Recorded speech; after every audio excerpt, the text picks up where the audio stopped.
Welcome back. If you follow silver seriously, not as hype, not as memes, but as an actual market, then what just happened should stop you cold. In the UAE, physical silver jumped from roughly $95 to over $127 in a single day. That is not a rumor. That is not a future spike. That is a 34% move in a real physical market where metal actually changes hands. Now pause right there. At the exact same moment, the official Western price, COMEX, LBMA trading screens, still shows silver hovering near $72. That gap is not normal. That is not a regional premium. That is not standard arbitrage noise. That is a fracture. And the most important question today is not why silver is expensive in the UAE. The real question is why silver is still cheap in the West. Because both prices cannot be right at the same time. Let me be clear from the start.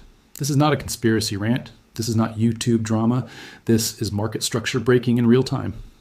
Across parts of the Middle East and Asia, physical silver is trading near $90, $100, even $120 and above.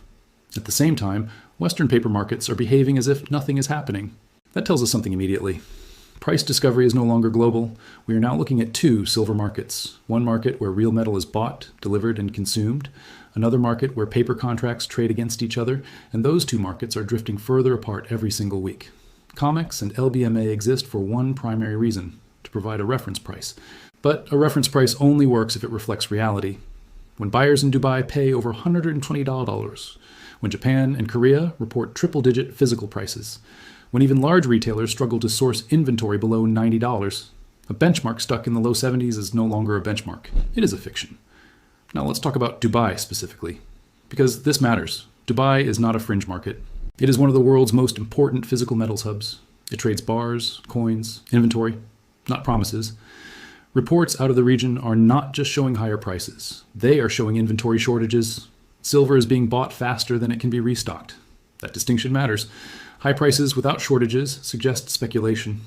High prices with shortages signal real demand stress. This is where many Western investors get it wrong. They look at COMEX and say silver is cheap. The rest of the world is telling you silver is scarce. Those are not the same statement. Scarcity always wins. Ask yourself this honestly. If silver were truly worth $72, why would buyers in Dubai pay $127? They wouldn't. Markets are not charities. This gap exists because Western markets are dominated by paper supply, while Eastern and Middle Eastern markets are increasingly physical first. Paper silver can be created instantly. Physical silver cannot. That difference is now showing up in price. And this is only the beginning of the problem. Because once physical markets stop respecting Western reference prices, COMEX and LBMA lose authority. And when a benchmark loses authority, it does not fade slowly, it breaks suddenly. Now we need to address the uncomfortable truth most people avoid. The price you see on your screen is not a physical price, it is a derivatives price. COMEX and LBMA do not primarily trade silver bars. They trade contracts, promises to deliver silver later. For every ounce of silver that can actually be delivered, there are dozens, sometimes hundreds, of paper claims tied to it. That system only works as long as most participants never ask for delivery. The moment delivery demand rises, the illusion cracks. What you're seeing in the UAE, Japan, Korea, and parts of Asia is not trading, it is buying. That difference is everything. In theory, arbitrage should close this gap. Buy cheap in the West, sell high in the East. But here is the reality most people ignore.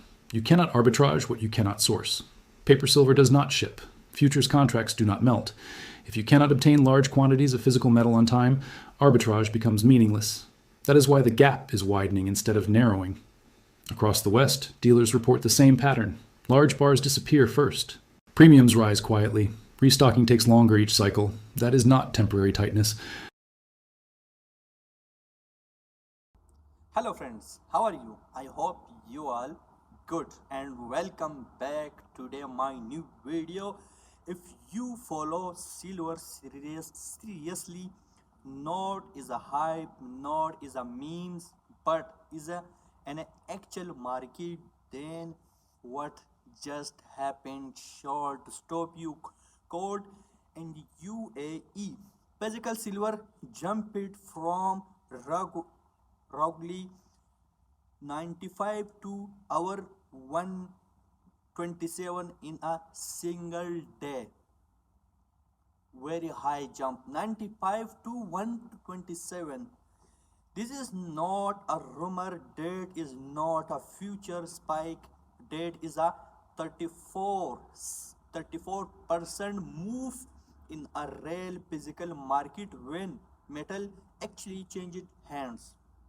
Now, Pius right here at the exact same moment the official Western price COMEX LBMA trading screens still show silver hovering near 72.